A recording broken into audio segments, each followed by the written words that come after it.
great projects are presented. I guess Arnold would call them kick-ass projects from startups, from initiatives, from NGOs, from established companies. And by the way, all these stands here are made of 100% recyclable wallpaper, so make sure you check that out as well. I guess starting from an idea to creating a company and then actually implementing projects, one of course needs good financing, one needs money, and that's what the next session is all about. So I back up to you, to Hannelore. Yes, money makes the world go green while our panelists come on stage. Thank you so much. Thank you, Gloria Walton and Justin Monday, and of course, everybody in the room knows our finance minister, Magnus Brunner, the Austrian finance minister. We will be talking about money, and studies have shown that it's so much cheaper to protect our climate instead of paying for the damage that is being done to the climate. We will be talking about the tools we need, about financial drivers, the tools we need, and the obstacles we face. I have introduced the finance minister. Let me introduce my other guests. Out on my left, on the right side from your point of view, Gloria Walton. She's an award-winning community organizer, a writer, a speaker, and president and CEO of the Solutions Project, a nonprofit. You will tell us later what it is. And on my left, Justin Monday, Special Envoy of the Secretary General of the Commonwealth Secretariat in the UK, Distinguished Fellow at the World Resources Institute, and you sit on a number of boards involved in development finance, climate change, and nature-based solutions. Finance Minister Brunner, I'd like to start with you. The European Commission says the planned transition in the EU Green Deal requires investments of 620 billion each year until 2030. Where does this huge amount of money come from? Well, that's a very good question. Actually, there are more questions within that one question. The first one is, how can we reach the climate goals? That's sort of the first question altogether. The second question within your question is, how can we finance it? And the third question, which is equally important, I think, is how can we keep up the competitiveness of the European Union and as a member state of the European Union. So we do have ambitious goals. We just heard about the 2050 goals. In Austria, we are even 10 years in before that. 2040, we want to be CO2 neutral, so very ambitious goals also for Austria. And of course, we do need a lot of money, definitely. We've got the money in the budget for the next 3 years to come for the transition, the mobility transition, but the whole energy transition, 15 billion euros for the next 3 years. That doesn't sound too much if you compare it to the US, maybe, but for a small country like Austria, it is quite a lot of money. So we do need the public money, of course. We have to use the public money as effective as possible. And then, and that's even more important, I think, nowadays, you will need to mobilize private money and private capital for that. And what can we do? I think, well, cutting red tapes, I think we'll talk about that later, maybe cutting red tapes, reducing bureaucracy is important, but also, I think very important is to get an integrated capital market on a European level. I think the capital market union will be of immense importance for the next years to come to be able to finance the green and also the digital transition at the end of the day. Money seems to be there. What are the most important aspects to actually bring the green money to the ground, to get it to, get something done, basically? What are the biggest obstacles? Thank you very much. Lovely to be back. That's a really tricky question, and it very much depends where you are. If you are in the US or Europe, it's a relatively simple answer. If you are in Africa or much of the emerging market world, it's a very different answer. Levels of debt this year will be $97 trillion. 30% of that is coming from the emerging markets. Many of those countries are now paying more on their debt servicing than they are in health and education, and they have negative transfer of money going out of the country rather than going in. So for all the best will in the world, getting money from the public sector or from the private sector is actually getting more complicated, because as these countries have a higher risk profile, so the less interest it is for people to invest in these countries. And of course, these other countries, John Podesta and others will say, who are the most vulnerable? And it's these countries who are already deeply unstable and are being hit by a combination of climate change, water, food, energy security issues. I sat for a number of years on a board in the UK, which was about energy policy, and it was the public and the private sector. And for a number of years, the conversation-ish was in two ways. From the government, we have the right to change policy whenever we wish, and you, the private sector, must invest. The private sector said, we wouldn't mind investing. We don't want certainty, but we wouldn't want consistency. And the lack of consistency in policy is a massive disincentive to the private sector. One thing I would just say that from a policy point of view, we all talk about sticks and carrots. We have become, ladies and gentlemen, unbelievably good at carrots. Carrots and more carrots and glazed carrots. What were long on carrots were very short on sticks.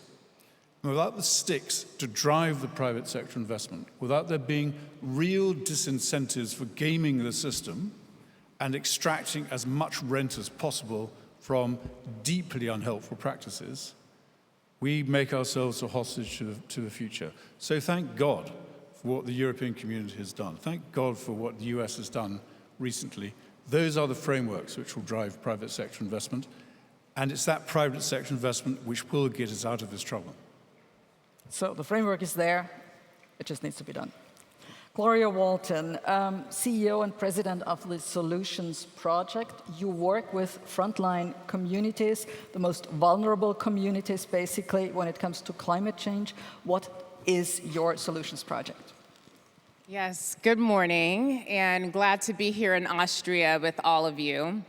And if I may ask, and if we all can participate on the stage as well, by a show of hands, who likes to breathe? And I know we're translating, so the question is, who likes to breathe? Keep your hands up. Okay. So that's the majority of the room. Most of us in the room like to breathe. And there's a few of us who don't like to breathe. But generally speaking, I think we can all agree it's something that we like to do. Breathing really is our life force.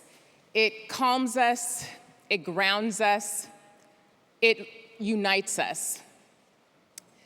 But the reality is that in the US and a lot of places around the world, one's race, the color of their skin, and their income determine the quality of air they breathe.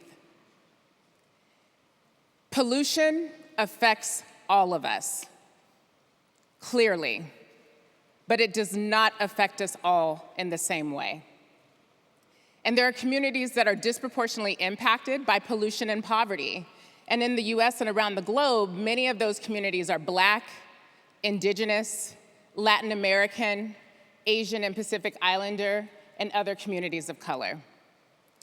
But despite these challenges, these communities are the very same communities that are innovating climate solutions that are intersectional and not only reducing pollution, but they're also creating quality green jobs and training opportunities in their communities. They're advancing climate technologies, net zero housing, and cultivating community gardens and sustainable green space. And at the Solutions Project, that's exactly where we start, in the communities that have been historically disinvested and underinvested in, historically and today, really. And what this means is that we raise resources, we fundraise, and we resource these communities to self-determine the solutions that are best for them, and we help to amplify their stories, their values, and the innovations that are happening on the ground. And we're not doing it just because. The reality is that it's about raising the profile and visibility of most impacted communities around the world. And what this means is we want these communities to be taken into account. So if there's a room where it's happening, we want them in it. If there's a table where moves are being made, we want them to be at that table. But it's not about just being present in the room or having a seat at the table, but it's a structural way to be decision makers and influencing and shaping decisions that impact your life, your family's life, and your community's life. So that's essentially what we're about at the Solutions Project. We resource and amplify frontline climate solutions that benefit all of us. So essentially fundraising for communities all across the US that are being useful, as Arnold will say. Thank you. Sounds like a wonderful project.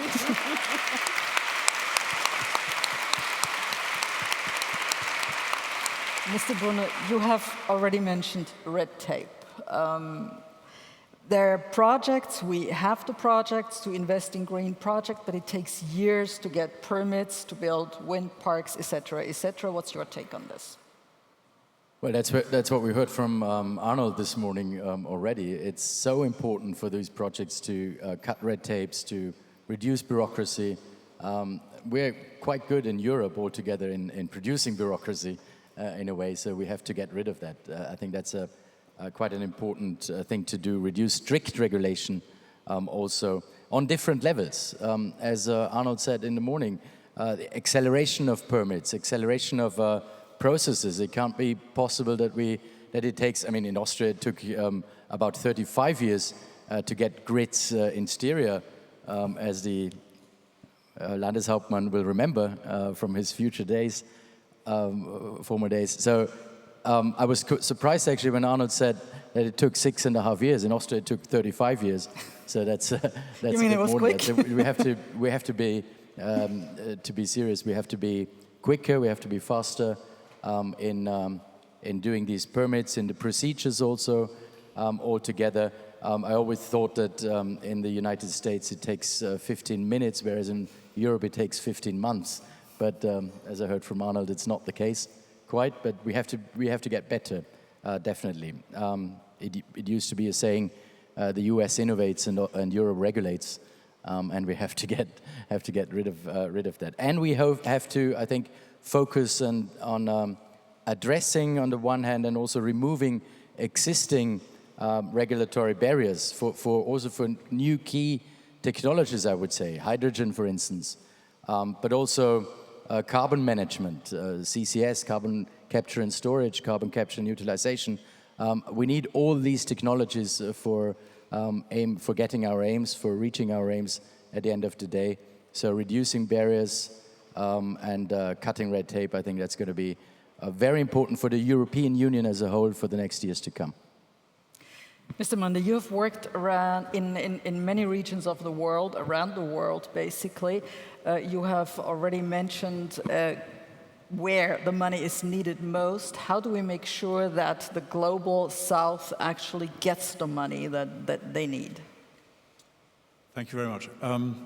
Another good question. So part of the problem we're facing is that in addition to the debt crisis, we also have a massive fragmentation caused by the geopolitical situation, which everybody here will be very familiar with, but also a lack of trust in the institutions and in multilateralism, and also the trade policies which are starting to emerge, which are deeply competitive and are increasing, as the Minister written, the boundaries, the barriers to actually trade and investment.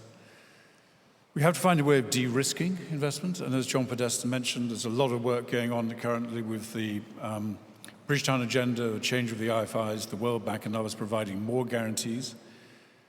But guarantees which are there in order to ensure that we can achieve a maximum return at all times seems to me to be antithetical to the problem that we're facing.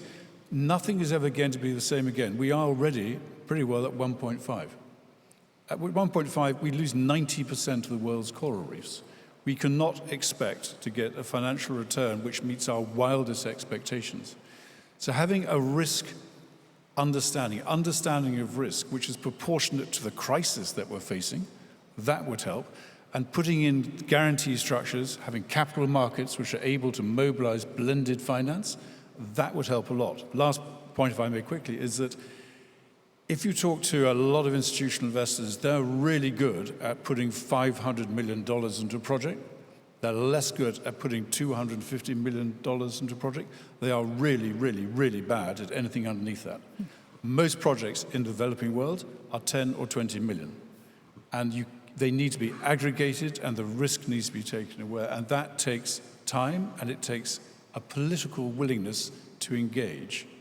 So I think we have the solutions. We don't need more innovative solutions. We have all the solutions we need. We just need to do them. That seems to be the topic of the day. Do it, do it, do it. Let me ask you, what would you like to see from the finance sector, from the public and from the private sectors?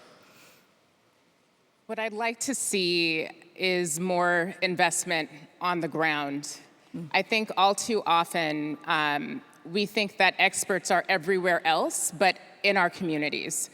And the work that I see every single day, I'm seeing expertise of frontline communities innovating climate solutions that are often left out of the equation. And so just imagine, and they're doing this without any resources or minimal resources. And so if we're resourcing our communities to win, that's the only time that we're actually going to have a clean energy transition that benefits all of us. At the end of the day, this is about dominant worldviews and values. If our values don't change, and values happen from the ground up, but if our values don't change, we're still going to be moving. We can have a clean energy world, for example, and still doing mass consumption, mass waste, extracting from communities, mass production. And instead, when I'm looking at the solutions that are happening on the ground, people have a sense of community, interdependence, regeneration and care versus sacrifice. So those are the values that will sustain us into the future. And if we're not innovating those values and we're still mired in the ways that we're moving today, we'll have a clean energy economy that still has the same income inequality, racism, sexism, xenophobia, and all the things that exist in today's economy. And so that's the kind of change that needs to happen. And the only way that change will happen is if the business sector partners and aligns with communities, ensuring that the projects and initiatives are benefiting those communities. But the only way to make sure that they're benefiting those communities is to be talking to them directly. I mean, who wants decisions to be made about you and for you, and you're not even at the table? So that's the critical piece. Doesn't it involve most of all changing people's minds? I'm sorry? Doesn't it involve changing people's minds more than anything else? Absolutely. I really think it's about changing values. You know, right now we're willing to sacrifice people in many of the places that we call home. And that has to do with the values that we have, where it's about commodifying real people, commodifying our resources, and that just means putting a price tag on it. And really, you can't put a price tag on a human being, nor should you be able to put a price tag on a natural resource. And right now, we've been extracting from those resources, and it really should be about reinvesting and rebuilding and regrowing and sustaining for the future. Thank you. Final question to you, Finance Minister Brunner. Green budgeting is one of the concrete projects of your ministry. What is it? Can you explain to us what you do, what you want to do with that? Yeah, it's a budgetary method, actually. It's quite a holistic approach, I would say, because it's taxpayers' money at the end of the day, so we have to use that money as efficient and as effective as possible. And that's what we try to do with the green budgeting. It's a method that sort of covers any governmental activities we do on a budgetary level, of course, related to climate change, related to environmental action and environmental goals. So these initiatives and the activities including tagging, tracking, financial things, climate-related measures altogether, but also things like green bonds, for instance. We issued green bonds last year, which were very successful, 7 times oversubscribed, So we see that the market is actually calling for things like green bonds altogether. And that's also very important when it comes to taxpayers' money, I think we have to be more transparent because it's taxpayers' money and they have a right to know where the money is going to. So transparency plays quite a crucial role, and we packed all information into a sort of database where you have the transparency to look at it. So that's, in short, what we think the green budgeting is interesting for, is important for, and we set up a budgetary alliance, green budget alliance, all over the world actually. A lot of European countries have already joined, because it's always good to sort of get input from other countries as well, what they do better, what we can learn from them, and the Green Budgeting Alliance is doing quite a good job, I think, and learning from each other, and we're trying to get more countries to join us. Thank you very much. And a big round of applause for my panelists here. Thank you for joining us. Thank you for coming to the Austrian World Summit from around the world, basically. Thank you.